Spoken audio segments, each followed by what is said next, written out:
So let's get started then. This is a really hot topic for anybody in marketing right now here in 2021. This is the concept of purpose and sustainability. We're going to explore those two topics. They really are hot topics for anybody in marketing and communications. And to be honest, anybody who's making any decisions right now on behalf of their organization.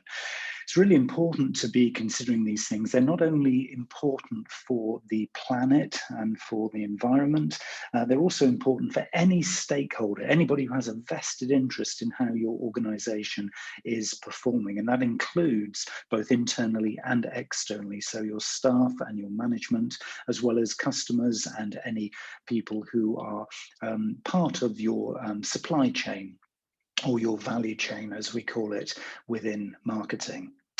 So we're going to go through a number of concepts leading on to what you can actually do about it, because one of the key things right here, right now, is that a lot of people are talking about purpose, higher purpose, and value, and they're talking about sustainability. And what we need to do really is to not only understand very clearly what those things are, but also what we can do about them, because we don't just want this to be a concept or a set of concepts and ideas that just really sit on the planning table and never see the light of day. It's really important as we start to materialize some ideas and opportunities and maybe threats as well that come from these concepts, and actually bring them to life. So actually make them into deliverable things where we can do something about them. Now, this isn't a brand new concept. About 18 months ago, Mark Carney, then the governor of the Bank of England, said, and in a very well quoted and often quoted statement, he said that firms ignoring the climate crisis will go bankrupt. He's also said a lot of other things around this whole topic of taking into consideration what we as individuals and what we as organizations and businesses contribute to the world around us. So there is a broader thing going on here. It isn't just about, as we'll see as we go through this conversation, it isn't just about marketing of products and services. That was in the old days. You could kind of get away with that. Whether it's right or wrong is another matter, but you could get away with that sort of marketing. Right here, right now, unless we are doing ethical, sustainable marketing, defining and delivering a higher purpose and real value to everything and everyone around us, we, according to Mark Carney, will go bankrupt. In other words, there is an inherent need to take this stuff seriously.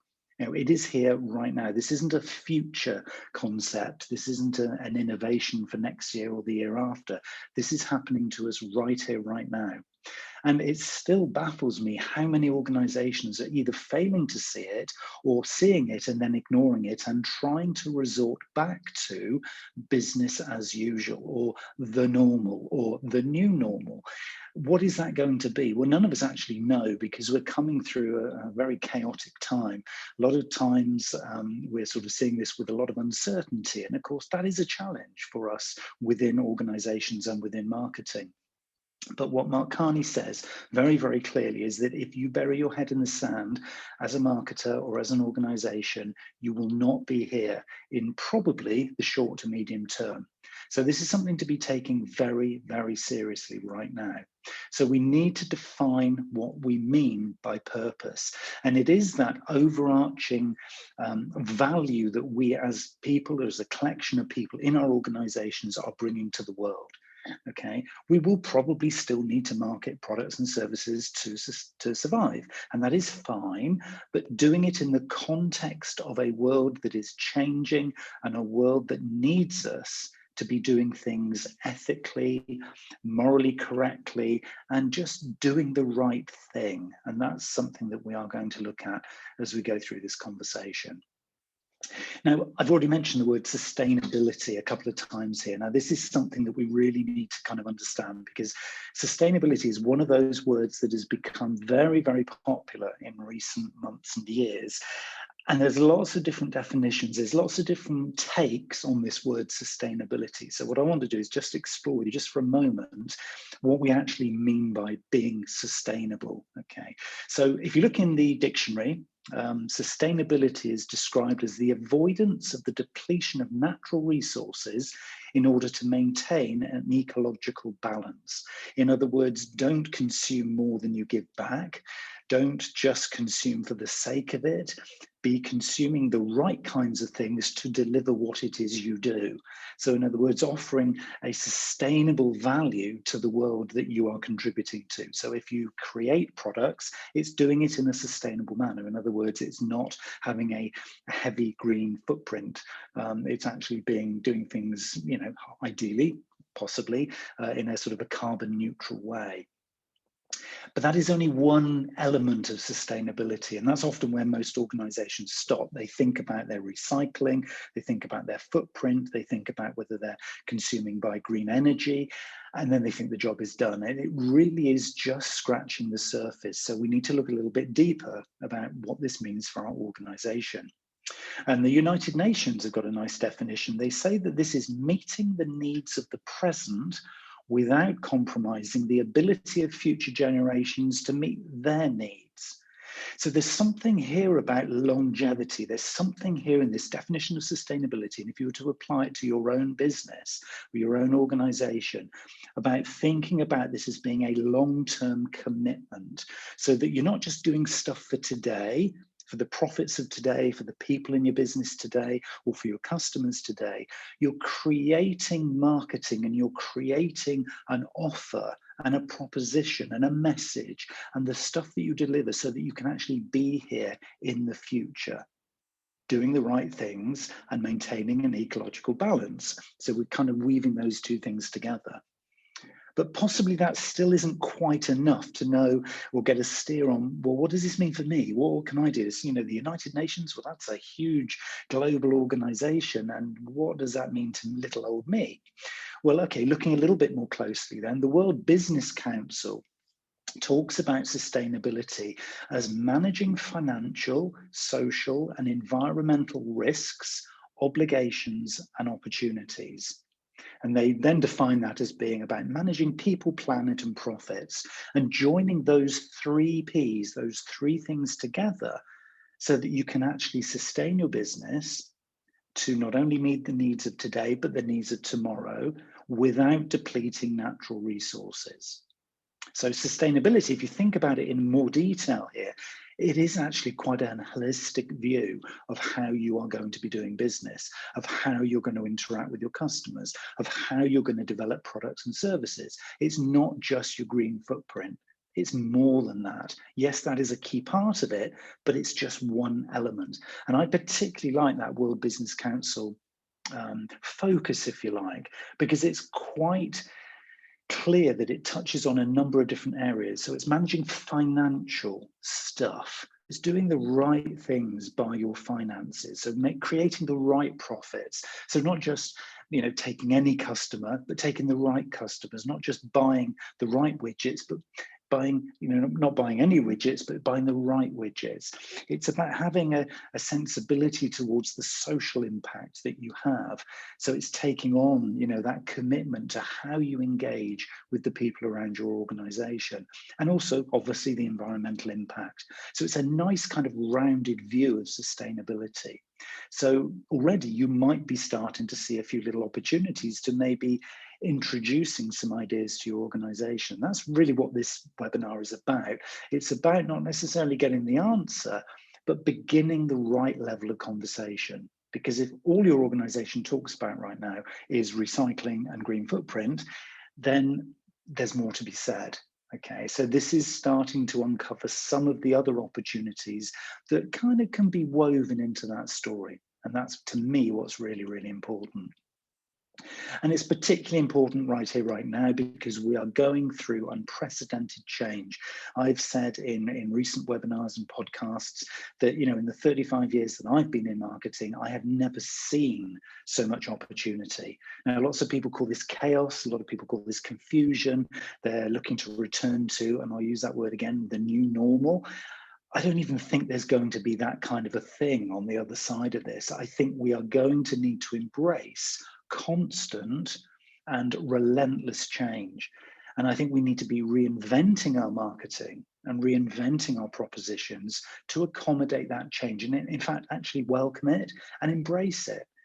We've seen over the last 12 to 18 months, ourselves personally, but also our organizations really challenged as to whether we're doing the right thing, as to whether we're in the right places, as to whether we need to kind of pack up and start again.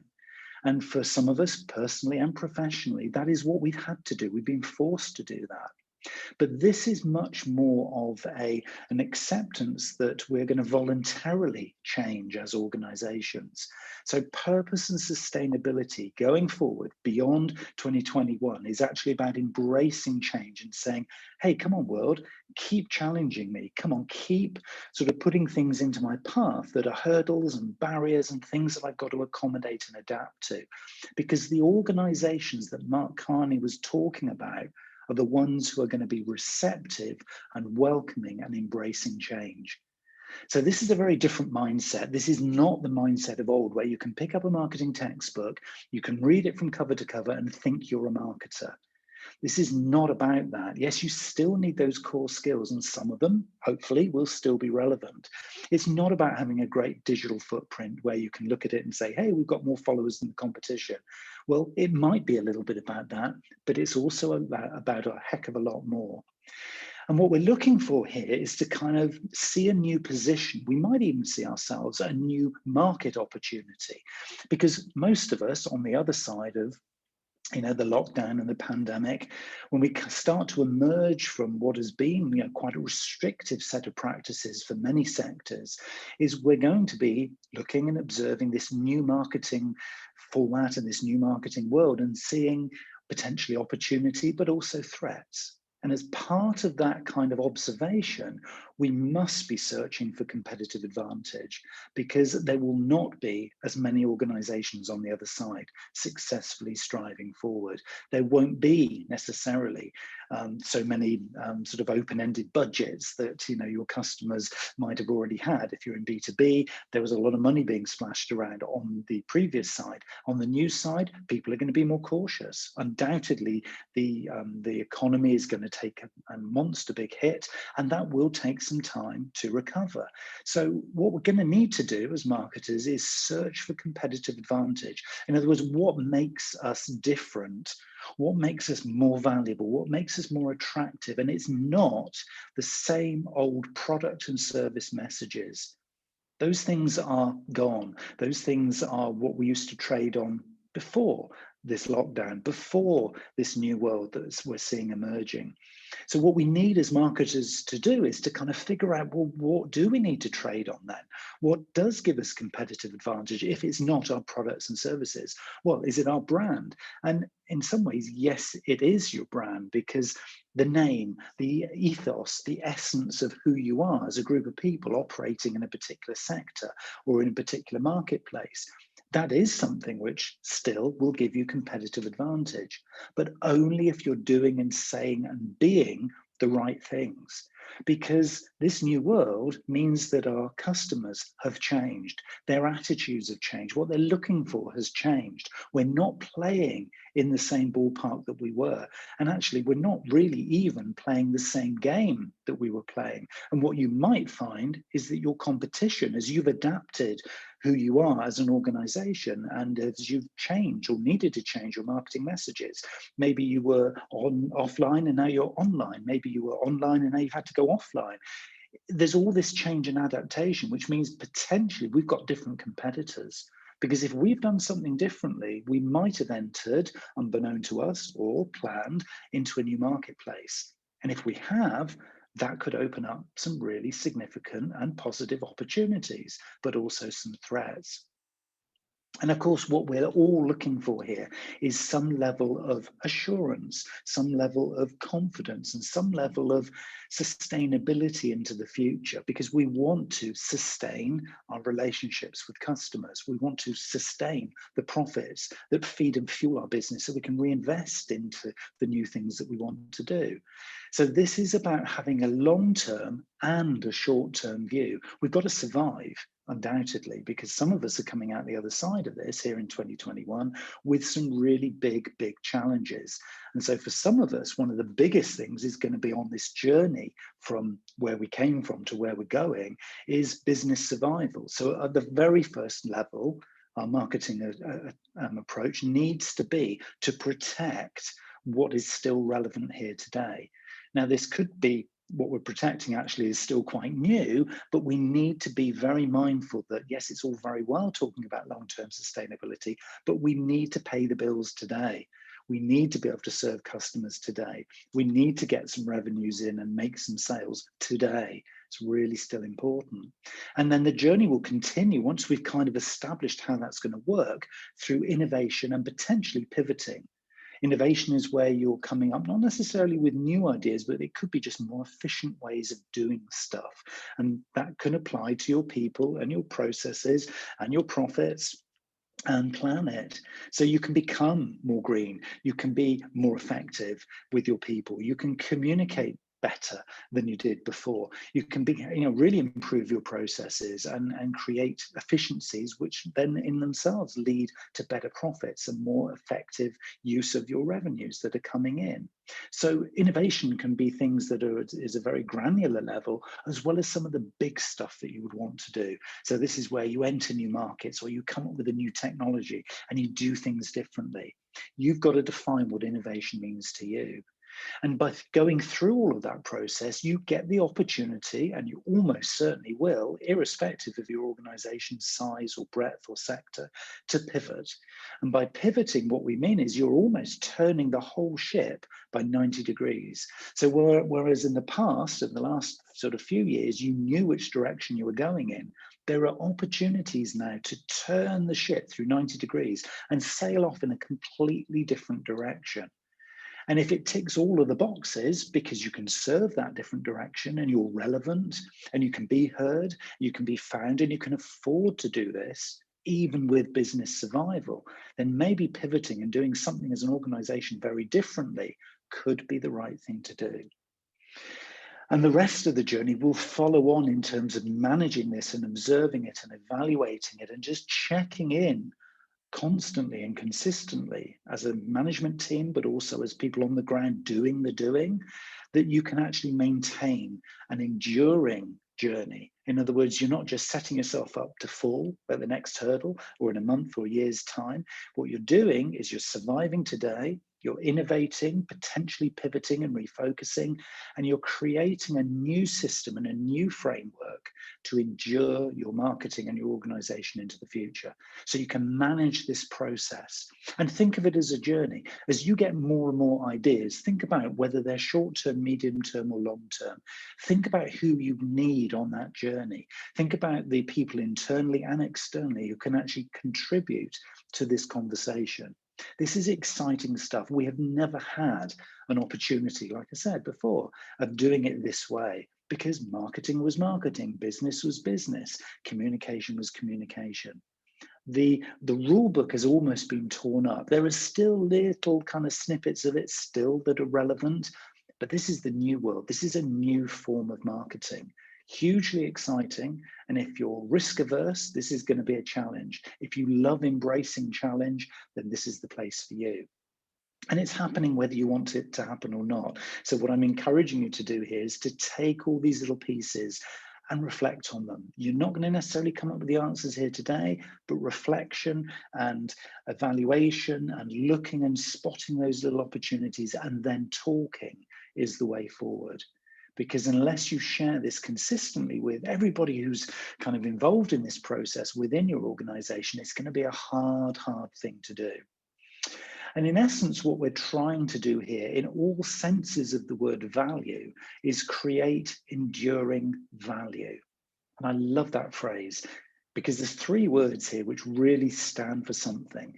To be honest, this is now one of my sort of new definitions of marketing that I'm working with, the creation of enduring value. It used to be creating products and services to satisfy customer needs to make a profit. Feels like that's gone. That's still kind of there in a tiny little corner of the room. But the thing that is standing in the center of the room and saying, come on and serve me, is the creation of enduring value. Creation. This is about being proactive and productive. Enduring, that means this is building things that are going to be here tomorrow. And value means that it's serving a purpose, it's serving a need, it's delivering something that is of worth. So the creation of enduring value. If you're not attending to this kind of a definition, you're talking the old world of marketing. This is about being proactive, this is about being future thinking, and this is about being very outcomes focused. And so the visual of having, this little lens that you're looking through so that you can focus in on where you can make a difference and where you can add value, that's what this is all about. Try and move away from just doing what you've always done, because that could now be very, very irrelevant to all the stakeholders that we're talking about here. And of course, one of those biggest stakeholders is your customer. So what does your customer value? Well, in the past, your customer probably valued what you told them. Your customer probably valued the relationship that you had with them. Your customer probably valued the products that you had and the services that you wrapped around those products. And that would be enough. And they would part with some kind of return. So they probably would pay you for those things, or they'd give you some kind of service in return for those things. And you were happy because you sold those things, and they were happy because they got those products and services. That's not what your customer values anymore. Your customer is looking to critique you on a whole different range of things, a whole different range of levels. And this is about understanding what your obligations are in this customer interaction, because now we've got a whole different range of things that they're critiquing you on, which include how green you are, how ethical you are, how you treat your people, how you talk to them as customers, and are you authentic, honest, true, and transparent? If you can't answer yes to each and every one of those things, then there is work to be done, because this is really, really important. The way that your customers view the world has changed. It's not changing, it already has changed. You think of what you do when you buy product or service now. You're probably a lot more discretionary in your spend. You're probably a lot more tough when it comes to making those decisions. You're probably quite selective in who you want to buy from. And this could be clothes, this could be food, this could be business services. You're probably not going to take just hot air marketing at face value anymore. You're going to do your research. You're going to look on their social media and see whether or not they've been serving other customers well. That you're going to be looking at their credentials and saying, look, are they actually practicing what they preach? If you're doing this as a customer, as a consumer, your customers or consumers are doing this to you. So what are your obligations in providing customer value? Well, it is all of those things that I talked about: being authentic, being ecologically friendly, thinking about your people, thinking about interactions and engagements, thinking about how you're protecting stuff, thinking about how you're sourcing your products and the widgets that you use to build your products or your services, looking at who you do business with, looking at who your resellers, wholesalers, retailers, resellers, agents, whoever they are, looking at how they do business. And if you are not joined up from an end-to-end process and you are squeaky clean in all of those facets, there is work to be done, because you will not even be in the game going forward if you don't understand what your customers are now truly valuing. So move your thinking on beyond just products and services. It has changed, and it's really important. And one of the things that they're going to be critiquing you on is your higher purpose. In other words, what is your claim statement for your really, really true, authentic reason for being there as an organization? And it's not because you've got product A or product B. It's not because you provide service X or service Y. It's a much higher level thing. What is your purpose? As a group of people coming together to deliver some value to your customers, what is your higher purpose? You know, we've celebrated sort of entrepreneurs and startups and people who can get, you know, funding, if you like, over recent years, those entrepreneurs of this world. And there's a new breed, social entrepreneurs, who have come out and have actually, you know, created offerings and products and services that deliver a higher social need. And that's been celebrated, and they've been almost put on a pedestal. There's now a new breed, and these are socially driven, ecologically driven, higher purpose driven entrepreneurs and businesses and marketers who can actually not only be good at doing something, be rewarded for it, can actually be doing something the world really values, but can also show a true passion as a set of people in everything that they do. So there is a sweet spot. There is a very small definition of your organization that is actually that sweet spot that covers all of those things. So as an organization, what are you good at? Maybe what are you even great at? Or maybe are you even best at? What can you be rewarded for in a proper, authentic, ethical way? What does the world actually need from you as a set of people? And it may or may not be those products and services that you've already done. And what is it that you're passionate about as a group of people? If you can't answer these four things, there is work to be done, because you really need to be able to then define what sits at the center. What is it that you love, you can be paid for, you're good at, and that delivers great value to all the stakeholders in the world around you? If you can define things, or maybe a very, very small number of things that tick all four of those boxes, that is your higher purpose sweet spot. In the old Japanese tool, the ikigai, it is really your ikigai, your reason for being as an organization. It's not the product you just launched. It's a far more fundamental element to who you are as a group of people than that. And this sweet spot purpose is what your customers are looking for. This is what you should be trading on now, because they are wholly interested in your statement of who you actually are, because that's the key criteria, that's the key measure that they're going to be assessing as to whether or not to buy your product or service or have a relationship with you. And if you don't know this, somebody else down the road offering similar products and services will know the answer for themselves, and they will sell that answer, and your customer will go to them. So when Mark Carney talks about this, burying your head in the sand and not taking this stuff seriously, this is why, because others will do it. So please take the opportunity and actually start to think about this stuff. It is incredibly exciting. What's not to like? Figuring out what you love, can be rewarded for, are good at, and actually serves a key value to the world around you. This is lovely stuff. So we can be trading on some stuff that now for once really means something. So if all we used to do was sell that widget, now we can sell that widget with real purpose. It's exciting, exciting stuff. So I would strongly encourage you to start to think about the people within your organization who potentially can start to help you on that journey.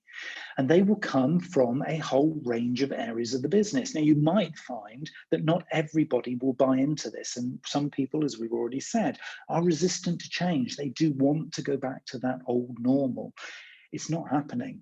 But if you can find people in your organization who maybe come from the angle of product, so they can actually look at creation of value and that delivers the purpose. Or maybe you look at people who are focused on the people in your organization, and then they can help you look at stakeholder value and how you'll create that around delivering your purpose.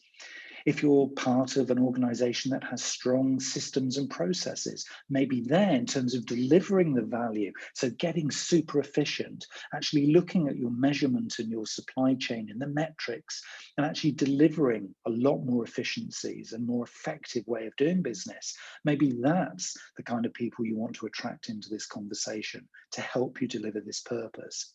And ultimately, you want really to get finance involved as well, because they will be able to see and measure a financial return on doing this. Organizations who treat this stuff seriously and are actually making deliverable marketing out of this are the organizations who are outperforming those who are ignoring it. The research is growing. This is serious stuff. It's no longer just a nice thing to do. It's a thing that actually we should all be doing in our organizations. So the mindful business model, you may have already seen this. If you go to mindfulcollective.net, you will be able to look at this in a lot more detail. And this mindful business model, which was something that we came up with to give a more holistic view as to how organizations can actually take this thinking forward. So you can come at this from just maybe one of these little sections and think, okay, well, let's get some quick wins. Let's actually do some good stuff in one area. Because if we can do that, it might build some momentum. This is a big, big set of questions. You can't do this stuff overnight. So it's hugely important that you think about where can we get some quick wins so that we can get some confidence into the organization and start to translate what the world is saying is important into things that you can actually do on a day-to-day basis. Because until you do that, it's almost too hard a thing to crack. It's just too big a thing to change. So go through the business model and just see if you can identify some areas where you think, we've actually done a little bit of work there, or we thought about that in a recent team meeting. I wonder if we could expand that out. Let's have a little virtual conference call or something like that, and let's just talk that through. And that in itself would be an incredible step forward. So use the business model to start people talking around this content and this particular subject. Because in time, it may be an opportunity that you can start to engage everyone in your business, in your organization. At the start, certainly some people will rise to the surface because you've heard them talk about this. You've seen that they're passionate in, going green, or maybe they were the team rep for the recycling project or something like that. You'll know the characters in the organization to engage with first, but ultimately, this is about involving everyone. So all of those touch points in that mindful business model are really important, because in time, this is who we want to be as an organization. And of course, if it's just left to the decision makers, we won't see this thing played out on the ground. So the customer will never believe that you are actually working to your higher purpose. So to be active and collaborating together is the only way that you can actually offer out, in a real sense, this higher purpose and to become sustainable. And so now what we're doing is we're starting to align the value that the customer wants with this kind of higher purpose and higher reason for being as an organization. And of course, what we're seeing now is that purpose sits now at the core of marketing. It's not one of those little add-ons. There's a lovely definition which says that purpose is an organization's enduring and meaningful reason to exist that aligns with long-term financial performance and provides a clear context for daily decision-making and unifies and motivates relevant stakeholders. That is now marketing. It is about collaboration. It is about unifying and bringing everybody together with a clear, defined purpose or reason for being. And again, there's that word, enduring. It's that enduring reason to exist. So this is lovely stuff. It's top level strategic, but it's also there on the ground on an everyday context of actually helping you to make great decisions. So do you need that new product development to be launched? Well, yes, if it serves your higher purpose and gives value to your stakeholders. If it doesn't, question it, because it might be the old school version of doing it.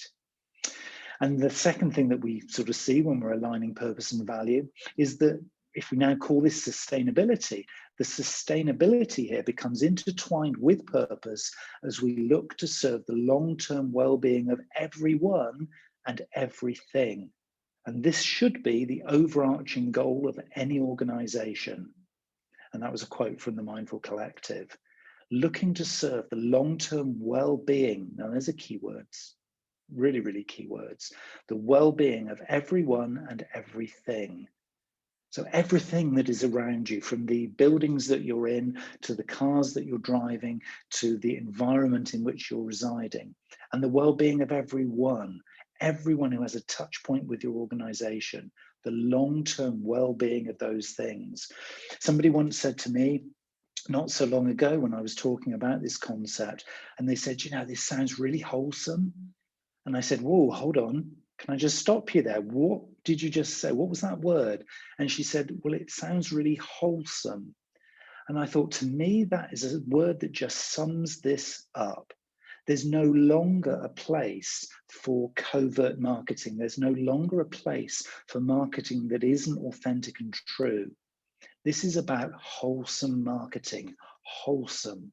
And the whole definition of that word wholesome, it's just the right marketing, the right message, the right intent, and the right reason for being there as an organization. So I loved that word, and I tell a lot of people that word now, because when it was said to me, I just got it. That just, to me, summed everything up about this. It's just the right way of doing it. Might be something that you've been doing for a long, long time. And if it is, then celebrate that and see how you can build upon it, because you might already have a competitive edge. But if you're in an industry or in an organization where that doesn't really ring true, and actually if you take a long, hard look at yourself, you think there's a lot of work to be done. I wouldn't describe us as wholesome as an organization. Then now is the time to begin to get some support to really take this seriously. So what are the next things that you're going to do? There's some big, big opportunities here. The mindful business model on mindfulcollective.net will be a really great reference point for you. So I would strongly suggest you go in and have a little look at that, because that will be your good little checklist. And I would tell you, sort of really, I think probably the easiest way to get started on what is a very, very potentially long process, and it might be a never-ending process, and in lots of ways, that's fine. That is continuous improvement. But the three things I'd recommend that you do are prioritize the quick wins. Get some little wins, little things that are just easy to do that you can share internally, and then maybe start to grow. You don't have to be biting off the biggest thing on the pie here. You can just deal with something that you know you could change. And maybe that is you changing it individually, or maybe you as a team do it before you introduce it to the rest of the business. Get some quick wins, get some examples, get some evidence. Second thing I'd recommend you do, if you're willing to take on this challenge, is to get a sponsor. Find somebody who is influential within the organization. I mean, ideally, at a senior management level, C-suite or executive level, or at a sort of a departmental level. Get somebody who's in a position of influence, somebody who is listened to, somebody who is a little bit of a leader, not just a manager within the organization. Get a sponsor, somebody who you can go to for guidance and mentoring and advice, but who can actually, sort of help you in terms of getting the message out there into the right areas of the business. And the final thing I would suggest is building a passionate tribe. There is nothing better than actually seeing some momentum building in something like creating sustainable marketing by building it through a passionate tribe. Now, this could be people within your marketing team, your peers and your colleagues, but it could be people outside. Keep an eye and an ear open at all times for people who are kind of talking about this, maybe on the intranet, or maybe you just hear, just anecdotal evidence that, oh, there's a person over there. They sound like they could be up for this. Build a tribe that works on passion. The higher the frequency of the energy behind this, the higher energy and momentum you can build in this, the more successful it will be. Enjoy this and have fun. Think of this, it is partly a threat, but think of this as mostly opportunity, because it is. The organizations and the people and the marketers who can really crack this, as Mark Carney says, are going to be the ones who are going to be left in the game. If you choose not to play, you're going to be out of business, because the world has changed. But these three little things, prioritize the quick wins, get a sponsor, and build a passionate tribe, are definitely, for me, the three steps that you can take to begin this journey.